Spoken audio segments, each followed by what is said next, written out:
I'm honored today to introduce our speaker, Greg Baise. Greg is the president and CEO of the Illinois Manufacturers Association, which is a statewide advocacy organization representing more than 4,000 manufacturing companies. Since assuming leadership in 1991, the IMA has earned legislative victories that has resulted in benefits for Illinois businesses and families. Some of IMA's more significant achievements include the repeal of the Illinois Structural Work Act, the institution of the Manufacturer's Purchase Credit, and the passage of major reforms to workers' compensation and unemployment insurance. Prior to the IMA, Baise served in various capacities for Governor Jim Thompson, including as Secretary of the Illinois Department of Transportation and as head of his gubernatorial reelection campaign in 1986. During his political career, Greg has also served as Illinois campaign manager for President Reagan and President Bush 41, and in 1990 he was a Republican candidate for the Illinois State Treasurer. Baise is a 1974 graduate of Illinois College, and he serves on the board of the National Association of Manufacturers. Greg Baise.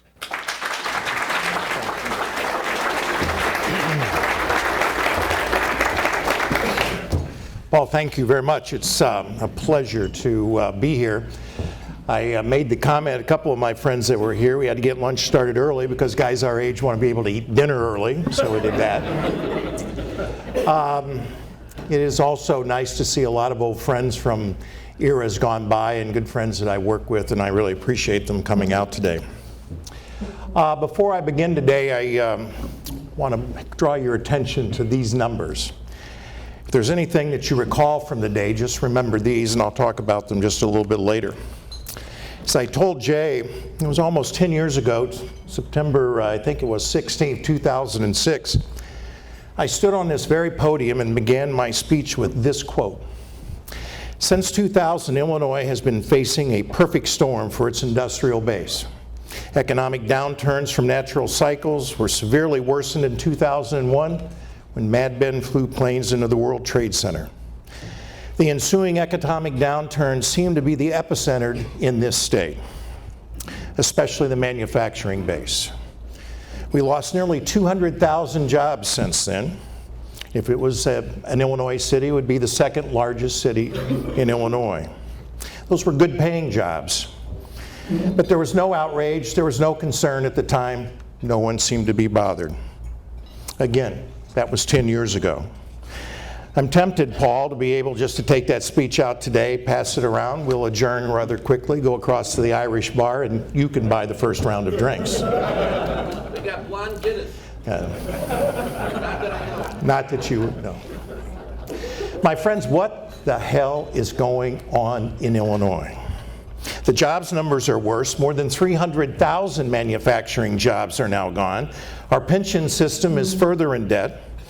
We've suffered through another recession. We've impeached a governor and convicted him. We've raised the state income tax and then we lowered it. We have nearly $10 billion in backlogs and bills that aren't being paid on time. And the pension debt is eating up nearly 20% of the state's revenue base. Ladies and gentlemen, government is closing Illinois one day at a time in this state. I'm here today to give notice and give voice to the frustration of my members, some of which are here today. My chairman, Bill Hickey, of a third-generation steel company, along with other board members, are gathered here today. And I'm here to give voice to what I hear from them every day, every week. They've had it. Many of them won't take it anymore.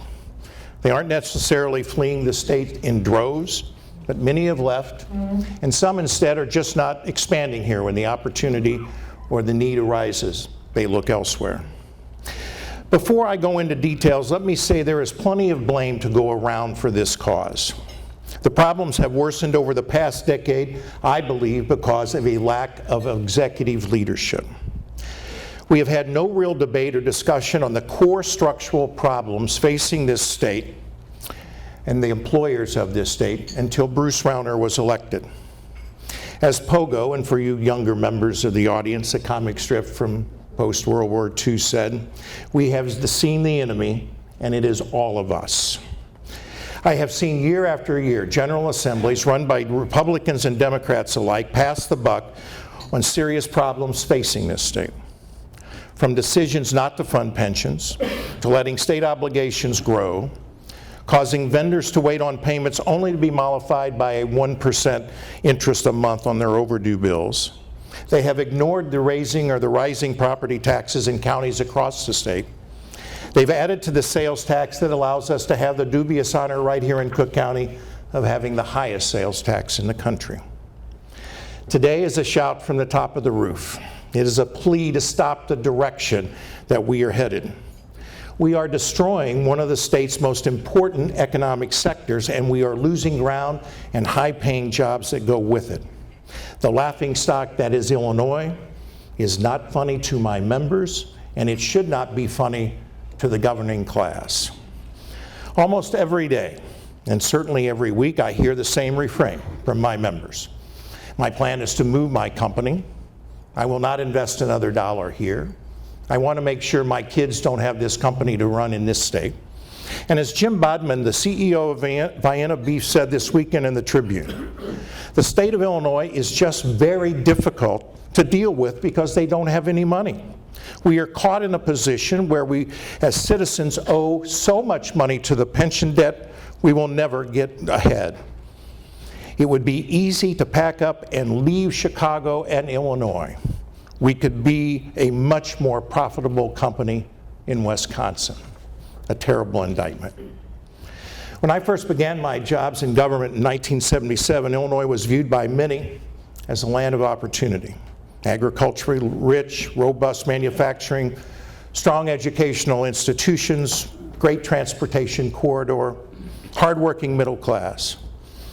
The notion of Indiana being a major competitor for our jobs was laughable. Today they put up billboards laughing at us. Now people talk about how the middle class is in trouble, and it is. They are not lying when the politicians repeat that phrase over and over. But some of those who talk the loudest about protecting the middle class are actually doing more to push it out of existence. For decades, manufacturers have been the best producers of middle-class jobs in the nation. People from all walks of life look to manufacturing for jobs that paid good middle-class wages, offered health insurance, pension plans, an ability to educate your children and raise a family. For too many in this state, those days are gone. What I'm describing now is how many of my members feel, and man, do they feel it. And please keep in mind that about 85% of my members are small and medium-sized companies that are second or third generation owned. They feel that slowly but insidiously government is being led by politicians who think they're the experts in running business, or in how to run a business. They see government dictating wages and opportunity, mandating nearly every aspect of how to run a business, and too often view employers as an eternal piggy bank. But how to solve every woe in society, they know how to do it. Since 2000, Illinois politicians have added 4,709 pages of laws. That's how many. Additional, lots of regulations and rules that take up additional books like that businesses large and small, retailers, financial experts, and others have to follow in operating in a business like here in the city of Chicago or Illinois. Two of the most oppressive governmental units, I believe, to employers in the nation. My members see great irony in these units of government trying to tell them how to operate when they seemingly can't even operate their own shop. Now, there is no doubt that manufacturing creates wealth in this country, the type of wealth that offers chance for the middle class to have security. But as industry leaves this state, we also see a disappearing middle class. It's not a coincidence, it's the cause. How about some facts? Now, I know facts shouldn't get in the way of a good story, but on January 1st, 2000, for example, 6,008,000 people were employed in Illinois. Last month's statistic, 6,013,000, net increase of 5,000.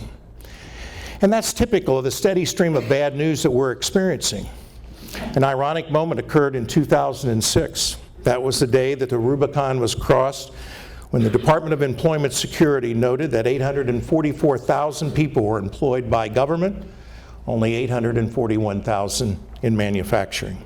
That was for the first time that had ever occurred since World War II, and the gap has been widening ever since. Since Illinois manufacturing has lost approximately, or since 2000, Illinois manufacturing has lost over 304,000 jobs.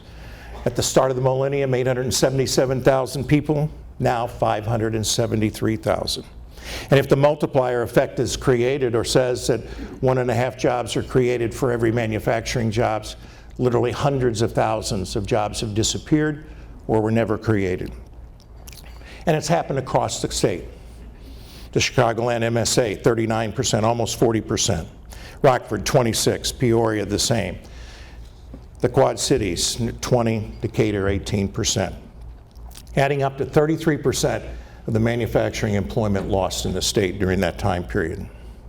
Could there be a correlation between these numbers and the woeful decline of the middle class in this state? These are not faceless statistics. Each of these 304,000 people, they had a name, they had a family, they had hopes and dreams. But for too many, those have now become nightmares. Now some of those jobs went away because of market pressures, increases of productivity and automation. Manufacturers are actually at their very best when it comes to adapting to the change in technology and producing technology gain, or productivity gains. As of 2014, the median income in this state was $57,444. When you compare that figure to a typical manufacturing wage with benefits and health care, it's a compensation package of over $75,000. Many of the people who have lost their manufacturing job or simply cannot find another one have to resort to whatever is available, which too often is a traditional minimum wage position. A job maybe that was created to be designed as an entry-level spot, at least temporary, not permanent. And of course, government officials who are very good at treating the symptom instead of curing the disease ignore the culpability in driving jobs away and instead attack those employers for not offering higher wages or increasing benefits. The truth is, the outrage shouldn't be focused on minimum wage employers, but instead a political system that has turned the economy upside down. The better fix is to let's start creating $75,000 a year jobs, not $31,000 a year, which is what the Fight for 15 creates. So it's harder for Illinois workers to get into the middle class today. As generational employment of the middle class has gone, the ripple effects of these barriers have a devastating effect on individual outcomes, communities, and our overall state economy. We keep hearing the call for return to middle class values, or the middle class is being destroyed. But tell me, what policies have we really enacted in this state to grow and revitalize our middle class? Name one. It's hard to do. Now let's be clear. A change in a tax policy or regulatory obstacles will not jolt the system immediately into increasing manufacturing levels back to pre-2000. Even with the job losses we have suffered during the last decade and a half, Illinois manufacturing still produces 12% of the state's GDP, nearly the same as it was at that time. But if we are to compete for the advanced manufacturing operations that are being developed today and built, the digital and 3D manufacturing plants that you see around the world, we must change Illinois' trajectory. So it's time, I believe, to drastically change our philosophy. It's time to restore some common sense into the public policy arena, and I'm going to propose a few agenda items, a middle-class manufacturing agenda that people in Springfield ought to seriously think about. First, God, we must get the state's fiscal house in order. The irresponsible spending and the lack of balanced budgets have caused businesses to rethink their plans for expansion or capital expenditures, close or reduce their level of workforce. Businesses crave predictability. That is why we need to get spending under control. We must balance the state's budget. We must make necessary changes and adopt meaningful pension reform and do it right away. Where in any world does a $100 billion pension obligation be explained away by its Constitution? If the Constitution has to be amended, then I implore our leaders to solve this problem. The elected leadership on both sides of the aisle should get about the business of doing it. A constitutional provision that was drafted in 1970 cannot and must not bankrupt this state.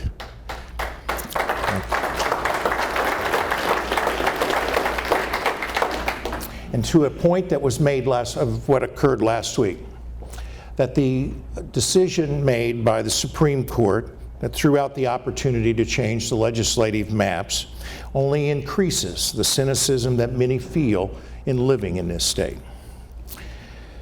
Please consider the following. Second, it is time that we enact some meaningful and permanent workers' compensation reforms. Now, I know most of you have heard me speak before begin to nod off at this point and say, oh yeah, we hear about that all the time. Change workers' comp, we know that that's what it means. Take benefits away from injured workers.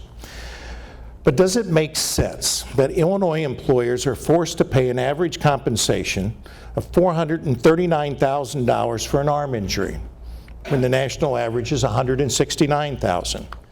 Is it logical for doctors who get paid $2,500 for a rotator cuff operation under Medicare turns around and charges $7,856 for the same exact surgery when it's paid for by the work comp premium or insurance policy? And is it fair for the employer to be on the hook for 100% of the cost of an injury when they are not the primary or even the major cause of the accident? Illinois has the 7th highest workers' compensation cost in the country. Moreover, higher worker comp cost remain one of the top issues that deter businesses of all sorts from growing, locating, or expanding businesses here. Higher work comp costs have driven more jobs from Illinois than any other misguided policy and therefore disproportionately contributed to our middle class vanishing. Note, the overall goal of this system is still the same: to make sure that an injured worker gets back to work as soon as possible or is compensated appropriately for the loss of anything the injury may have caused. But at what point do our elected leaders push back on the union leaders, the trial bar, medical professionals, and the myriad of other interests that feed off this system and finally say, enough? Third, tax reform. Any tax expert will tell you that we need to have a fair, broad-based tax system. And if more people are paying taxes and businesses are creating jobs, more revenue will stream into the state's coffers. I believe we must modernize and make permanent the research and development tax credits, along with manufacturing purchase credit and graphic arts exemption. Illinois policymakers have allowed these exemptions, which most every other state has or completely eliminates, that they have allowed them to be sunset 4 times in the last 13 years. These credits work, they create middle-class jobs, they send a strong signal to employers in the state and also to the country that Illinois is welcoming to business. Research and development is the lifeblood of manufacturers that must constantly create new and improved products that compete in the marketplace. The average R&D job in Illinois is over $100,000 in pay to its workers. A state that is a leader in pharmaceutical and advanced manufacturing should not go one day without that particular credit. The Illinois estate tax is punitive and is driving companies out of this state. It negatively impacts small and medium-sized manufacturing companies as well as farmers in the agriculture world. It hurts families where the business has been 3 or 4 generations. Illinois needs to repeal the estate tax, as California has, or at a minimum tie it to the federal exemption when wealth flees the state or our long-term future is damaged. Now, I believe that the IMA and the business community could support additional revenue, but if and only if Illinois leaders take the necessary steps to enact meaningful and permanent economic development reforms and fiscal reforms. Simply pouring more money into the broken system is not acceptable. And finally, Illinois leaders need to at long last, tackle the patently unfair, overtly political property tax system in Cook County. For decades, politicians have kowtowed to the residents, the homeowners, by keeping property taxes arbitrarily low while shifting the tax burden onto the commercial and industrial taxpayers in this county. Remember that earlier chart showing nearly 40% of the manufacturing jobs lost in the Chicago MSA? Friends, this is your culprit. And if things aren't bad enough, there is a looming problem that has been grossly underreported. Manufacturers and companies in general are facing a severe skills gap as baby boomers retire. Nearly 300,000 manufacturer workers will retire in the next decade. We need to replace 5,000 engineers, 25,000 production workers each and every year just over the next 10 years to be able to keep up.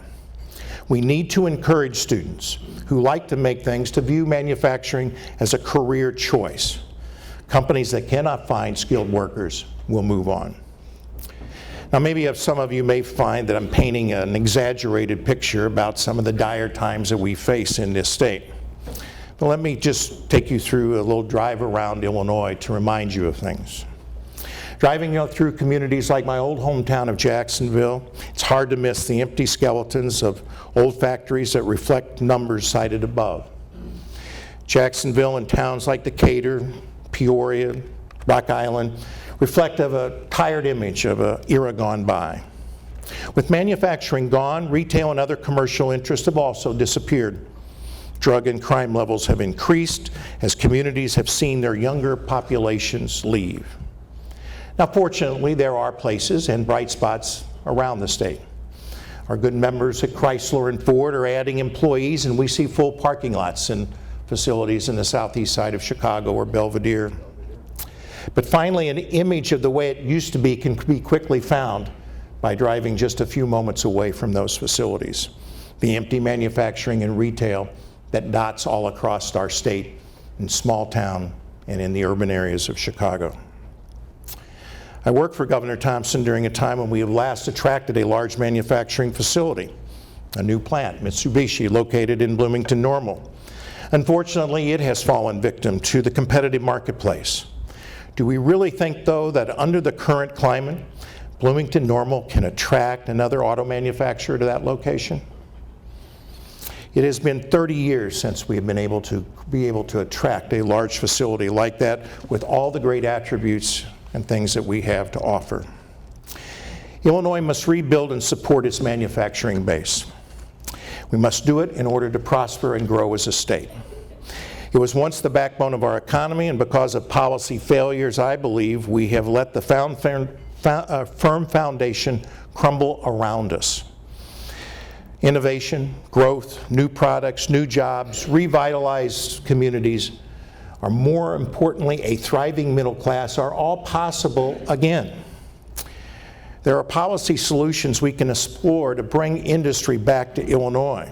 Among those I've cited work comp, pension reform, meaningful approach to taxes and regulation would start us in the right direction. But when opponents reject these ideas or push back, it is time that all of us ask them a question. Tell us, how well has this current policy been working? The numbers paint a very, very dire picture. A manufacturing rebirth in Illinois should be a top priority on all of our lawmakers' minds in both the executive and the legislative branch. I hope to see a revitalized middle class in this state that begins to take advantage of many of the benefits that we have. We are well positioned in this country to be able to do it. And I hope this discussion that we are now beginning to have will spark, yes, outrage, I guess is the word, being upset that this has occurred, that we have just let it go on without asking the hard questions. So just remember as you leave, remember these numbers. Wisconsin has created 44,000 jobs in manufacturing in the last 7 years. Ohio has created 75,900 jobs. Indiana, 83,700. Michigan, 171,000. Illinois, 4,600. Hell, even Idaho created 9,100.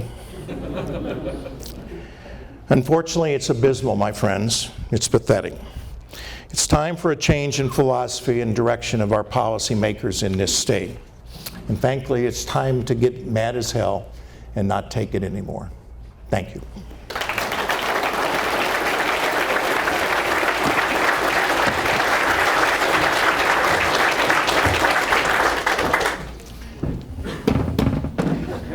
Hardcover.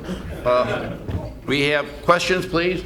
And of course, for those of you taking Greg's advice really seriously, we'll have small vials of hemlock out there for those of you who think it just ain't worth it. It just ain't worth it. Here we go. Start off with a hardball. Michael Weiser, because you typed it up. That's really good. How you did it, I don't know. Commuter Cars Corporation. What is your view on Illinois taking part in self-driving car manufacturing? Absolutely. Quick answer. We should. I mean, well, it's an example of the technology and the changes that's occurring. I was in members of my facility a couple of weeks ago where talking about a chrome piece or steel piece that it had been is manufactured there for BMW. It's for their 10-speed X5s and X6s cars that they're making in Spartanburg, California, or in Spartanburg, South Carolina. The steel comes from Germany because it's the best steel they have to have it. They send it to Wisconsin and northern Michigan to steel mills to be first refined, and then to my member's facility, and then it's sent on to Spartanburg, South Carolina. It's the kind of example of the changes. They need such a pure product for that particular activity, just running a transmission, that they do those kinds of things. So the question on the cars, that's where we're headed. We have to be part of that in the advanced manufacturing. Okay. Long answer. Well, Got to give him his, he typed it. yeah, you typed it up. Dave Lundy, one of the more conservative members of this organization, from Aileron. Illinois has a myriad of problems, but it also has a hidden strength. What is the #1 advantage we have in attracting manufacturers and other industrial businesses? And you can't say the IMA.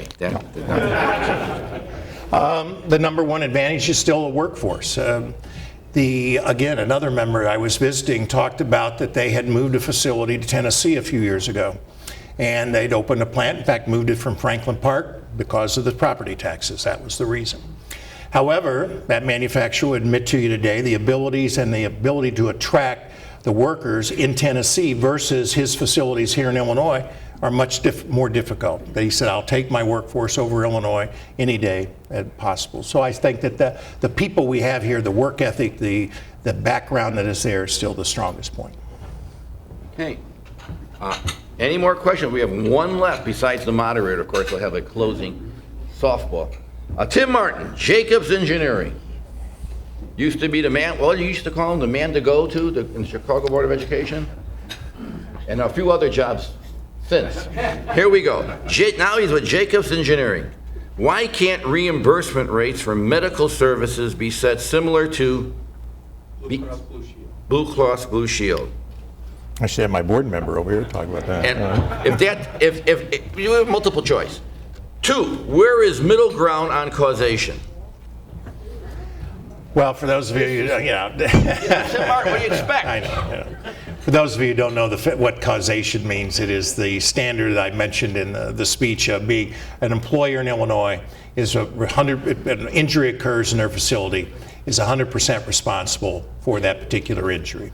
In other states, there is apportionment of that particular, if the injury or if you had a back injury and it was from a pre-existing condition, there are formulas that they use to evaluate how much that current employer is responsible.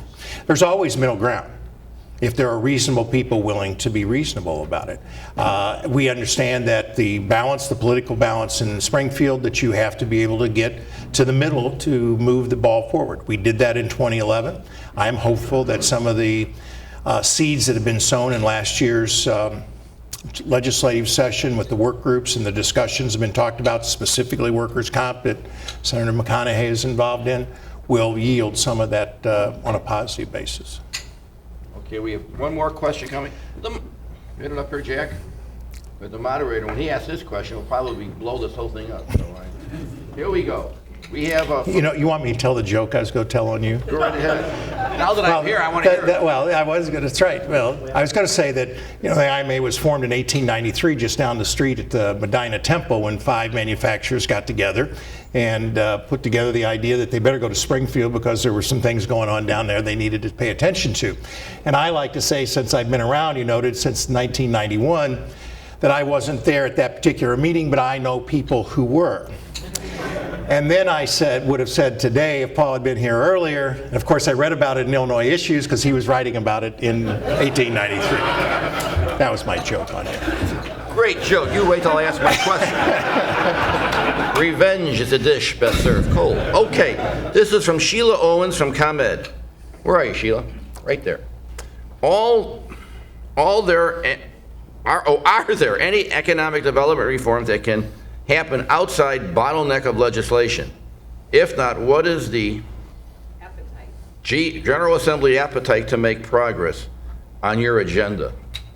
You asked that with a straight face, right? Okay, you're up.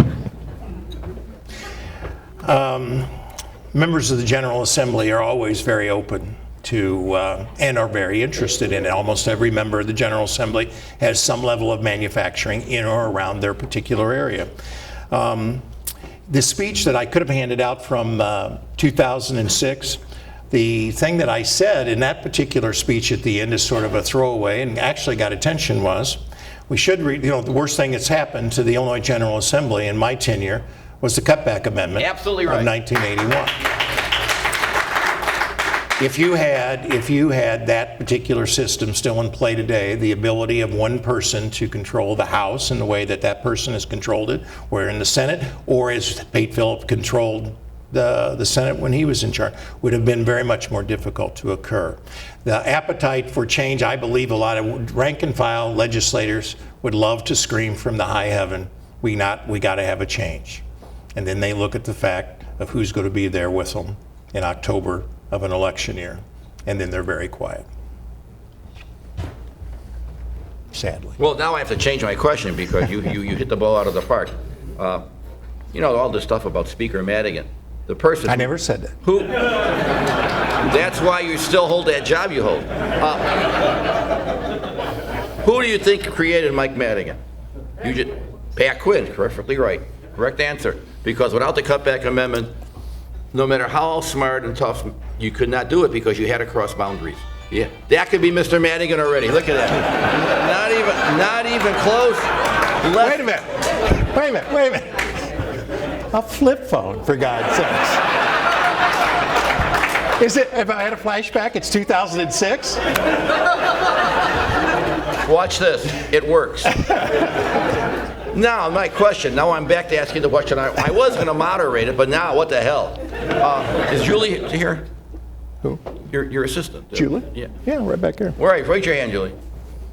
Because she's here, I have to modify it. All right. Yesterday, we had a very strong debate on an elected school board in Chicago. And instead of talking about money, they talked about democracy. That's like discussing the menu for the Titanic for breakfast after the iceberg. There's just, the number one problem is money. So, per your speech, people are screaming that everyone's getting ripped off. Working class are getting ripped off. Everyone's getting ripped off. 1%, that guy, suppose his name Bernie, was going around all that stuff. How are you going to sell your very well-spoken speech when people are saying that you guys are not the answer, but you guys are part of the problem? Well, it's the thesis of the speech that indeed manufacturing has been the backbone of the middle class. It has brought the wealth, it has brought education, has brought lots of things to the fore. But I think the real tough question right now that has to be answered in this state is how we do raise our revenues. We're pushing the envelope on, I mean, with all the screaming about the property taxes in Cook County, the balance is starting to come back to where every other of the 101 counties in this state have operated with property taxes. The Cook County property tax system is one of the, if not, is a major culprit of our problems here. My good friend Dave Veit and I were once on a commission back in the mid-90s where the discussion about the swap for income for property was very close. Governor Edgar made it a hallmark of one of his discussion, or his changes in tax policy. But for various reasons that I don't want to remember these days, that never got off the ground in doing it. But without changing that, my good friend Bill Hickey, my chairman back here, operates a facility in Bedford Park. His property tax bills and what he faces there, when he looks at the notion of being able to have to expand, he's basically needing a new facility. That property tax question is a top priority. And when you look up and down, what is it, Bill, 79th Street you're on? 73rd Street you're on, there's empty manufacturing facility after manufacturing facility up and down that street. And I guarantee you that a major driving force was that particular part of the problem. So the attack on that particular issue, raising sales taxes, broadening general service taxes, the income tax going back up to where it was 2 years ago, whatever, those are all easy. I mean, those are not hard to get done. Changing the property tax system in this state and the loss and the tremendous loss of commercial and industrial properties in this county is one of the biggest problems we face and got to be solved, or I don't know where this state's going to go. What is the second or third highest property tax state in the country? I don't know. Illinois. Okay. So don't run for office in Cook County on that platform. I'm just saying. I ran for office, and Pat Quinn won Cook County rather significantly. And that's why he gets his portrait on the wall and I don't. So. On that shocking comment, how about a round of applause? Wait, we got Party gift. Right. Where's my cup? The famous cup, and I assume you have more than one? And I must say, it's another example of the changing economic times. It's a shorter cup than the one they gave me in 2006. Wait a minute. Hold on, we're not done yet. There's no puckering string on our purse. A one-year membership Beautiful. to the City Club of Chicago. Greg, we'll have you back in a year. Thank you. And I'm sure most of these reforms that you suggest will all be put into law. Oh yeah, I can hardly wait for that. There we go. And